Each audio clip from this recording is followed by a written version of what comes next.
आदाब।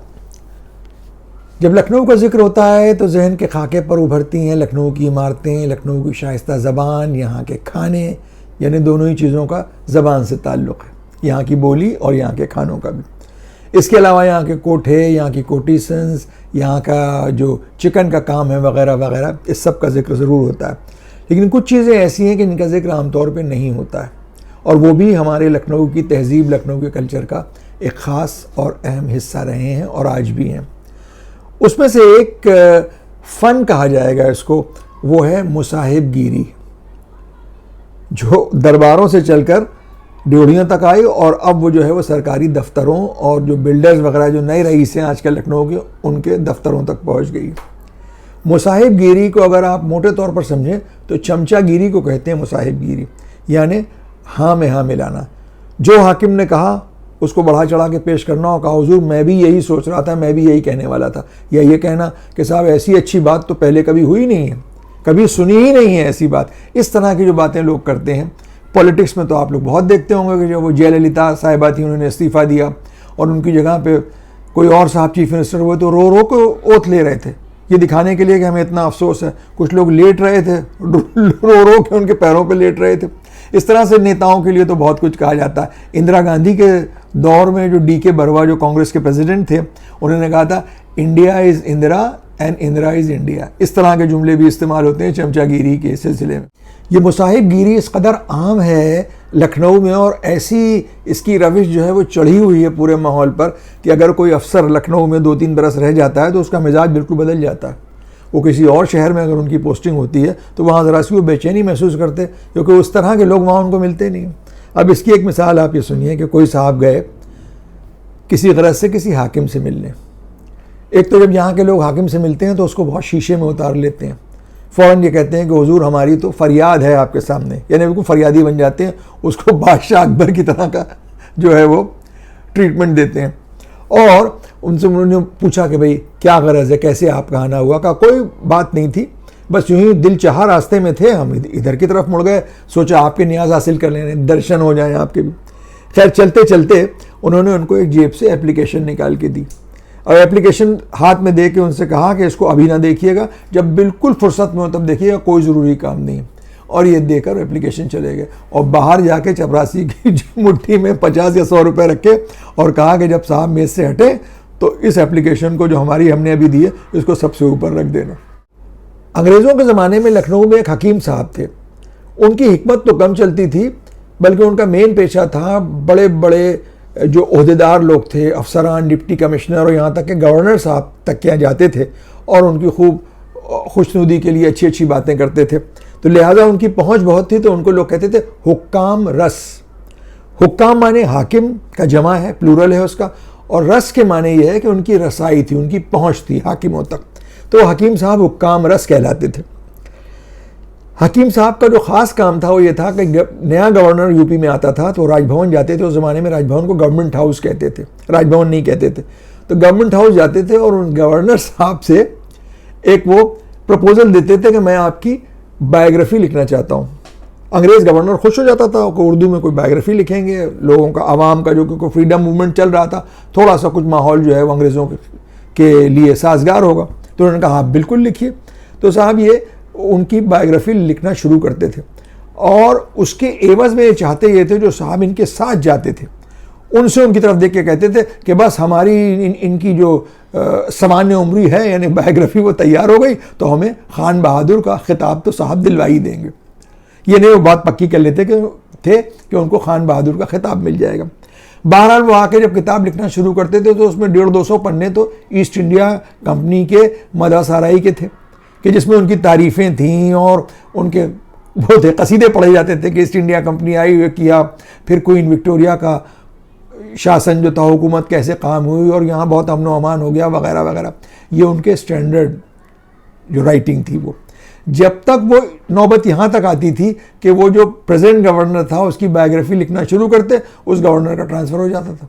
यानी इस तरह से 15 गवर्नर बदल गए लेकिन वो किसी एक की भी बायोग्राफी नहीं लिख पाए और उनका बेचारे का खान बहादुर का जो खिताब पाने का जो एक उनकी हसरत थी वो उनके दिल ही में रह गई।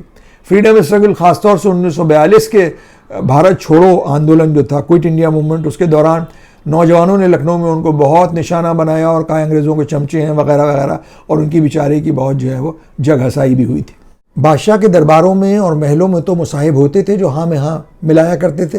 धीरे धीरे जब 1857 में अवध का दरबार जो था वो ख़त्म हो गया, तो उसके बाद ये ड्योढ़ियों पर जो रईस थे, जो नवाबीन थे, उनके यहाँ मुसाहिब जो थे वो आके बैठने लगे, रहने सहने लगे, और उनके लिए उसको उनका मेहनताना भी मिलता था। बाकायदा उनकी एक नौकरी होती थी वहाँ मुसाहिबगिरी की। तो एक नवाब साहब थे, उनके यहाँ 2 मुसाहिब थे, छब्बा साहब और बच्चन साहब। अब ये दोनों दाहिने बाएं नवाब साहब के बैठे रहते थे, और नवाब साहब अपनी अंगनाई में निकले और उन्होंने कहा कि साहब आज जैसे बारिश होगी। बस दोनों ने कहा अरे हुजूर हम तो सुबह से ही पैजामा ऊंचा करके घर से निकले, आज तो बारिश ज़रूर होगी। उन्होंने कहा बादल गरज बहुत रहे हैं। वो कहा हाँ सुबह से। तो उन्होंने कहा, नवाब साहब ने कहा कि भाई ऐसा है कि जो गरजता है वो बरसता नहीं है। कह ले जी हाँ, बस यूं ही बूंदाबांदी करके निकल जाएंगे। खैर बातें होने थे, नवाब साहब ने कोई इन दोनों से कहा कि भाई एक शेर हो रहा है मगर उसका एक मिसरा हो गया, मिसरा ऊला मिसरा सानी नहीं हो रहा है कि अब्र बारा ने नज़र की खुद पशीमा हो गया। सुना तो साहब दोनों, छब्बा साहब और बच्चन साहब ने तान ले ली, वाह वाह वाह वाह हुजूर वाह। उन्होंने कहा माँ आप इस पे गिरा लगाइए। उन्होंने कहा आप गिरा लगाइए। उन्होंने कहा उस्तादों का काम है, उस्ताद इस पे गिरा नहीं लगा सकते। खैर दूसरे दिन ये लोग वहाँ से लौटे, जब अपने घरों से नौकरी पर आए नवाब साहब किया तो देर में आए। तो बच्चन साहब से पूछा उन्होंने कहा भाई आज कहाँ रह गए थे, इतनी देर क्यों हो गई?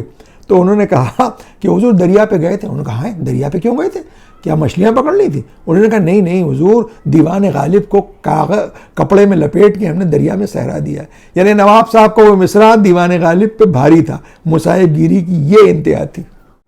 अब इन्हीं दोनों में से एक का काम था नवाब साहब को अखबार पढ़ के सुनाना, और उसका तरीका ये था कि अखबार को यूं करके नवाब साहब के सामने ले जाते थे, जिस खबर पर उन्होंने इशारा कर दिया कि ये पढ़ो, वो पढ़ने लगते थे।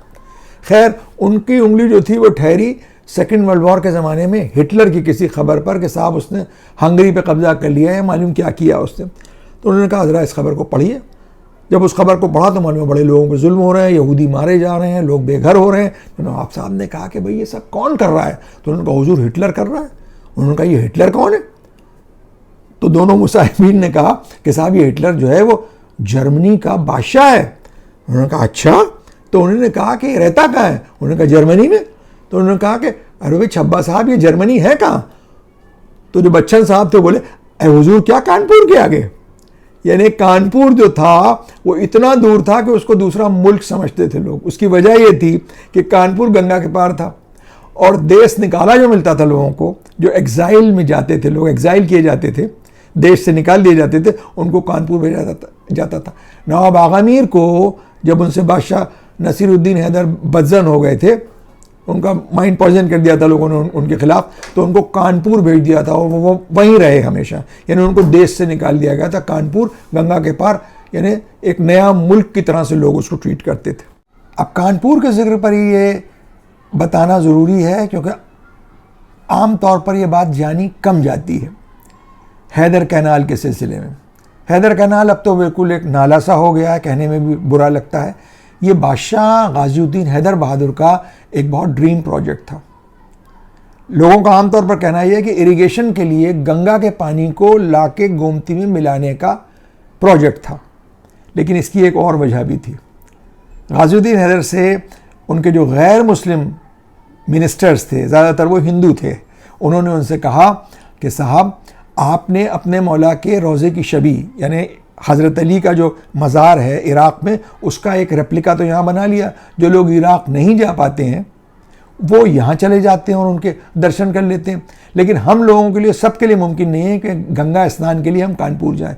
बादशाह को ये बात उनको दिल को ऐसी लगी कि उन्होंने कहा हम एक नहर बनवाएंगे जिससे गंगा का पानी लखनऊ लाया जाएगा और हमारी गैर मुस्लिम रियाया जो है वो गंगा स्नान उसी पानी से लखनऊ में किया करेगी और उसको ये तकलीफ़ें कानपुर तक जाने की बर्दाश्त करने की ज़रूरत नहीं रहेगी। तो गौर फरमाया आपने कि शाहान अवध किस कदर रवादार, किस कदर इंसान दोस्त और अपनी रियाया से कितनी हमदर्दी रखते थे, और उनकी रियाया जो उनके गैर मुस्लिम मिनिस्टर्स थे, जो वज़रा थे, उन्होंने भी अपना पूरा हक़ अदा किया इस रवादारी को कायम रखने में। बहुत से हिंदू राजा हैं जिन्होंने इमाम बाड़े बनवाए, मस्जिदें बनवाई और इसके एवज में बादशाहों ने बहुत से मंदिर भी तामीर किए। अयोध्या में भी उन्होंने मंदिरों की तामीरात में हिस्सा लिया, गोरखपुर में मंदिरों की तामीरात में उनकी शिरकत रही। अवध के बादशाहों के अलीगंज का मंदिर तो आप सभी जानते हैं। और इस तरह से जो हिंदुआने त्यौहार भी थे उसमें तमाम नवाबीन अवध जो थे वो बढ़ चढ़ कर हिस्सा लेते थे। और उस तरह से गैर हिंदू जो रियायत थी और जो लोग थे वो उसी तरह से जो बादशाह के जो ख़ास त्यौहार होते थे, खुसूसन मुहर्रम के जो रसूमात होते थे उसमें बढ़ चढ़ कर हिस्सा लेते थे। और बहुत से हिंदू राजा हजरात थे जिन्होंने इमाम बाड़े तामीर करवाए हैं। झावलाल का इमाम बाड़ा है, टिकैत राय की बहुत सी जगहें ऐसी हैं कि जो मुहर्रम से मुताल्लिक़ रसूमात के लिए बनाई गई थी। यूँ तो आपके कमेंट्स का हमें बेसब्री से इंतज़ार रहता है, उसमें आपकी मोहब्बत के लिए बहुत बहुत शुक्रिया। लेकिन कुछ फरमाइशें हैं जो बार बार हमसे की जाती हैं। एक तो ये कि हम नवाब आगमीर के बारे में कुछ बताएं और दूसरा ख्वाजा सराओं के बारे में। तो आगे किसी एपिसोड में हम इस बात की कोशिश करेंगे कि आपको इन दोनों बात जो फरमाइशें हैं उनको हम पूरा कर सकें।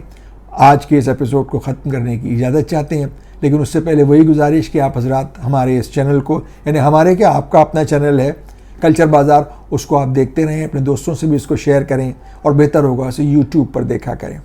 सब्सक्राइब भी आप ख़ुद भी करें और दूसरों से भी इसको सब्सक्राइब करवाएं और बेल का आइकन दबाना आप बिल्कुल ना भूलें ताकि आपको टाइमली नोटिफिकेशंस मिलते रहें। अगले एपिसोड में किसी नए मौजू के साथ आपसे फिर मुलाकात होगी। तब तक के लिए इजाज़त, आदाब।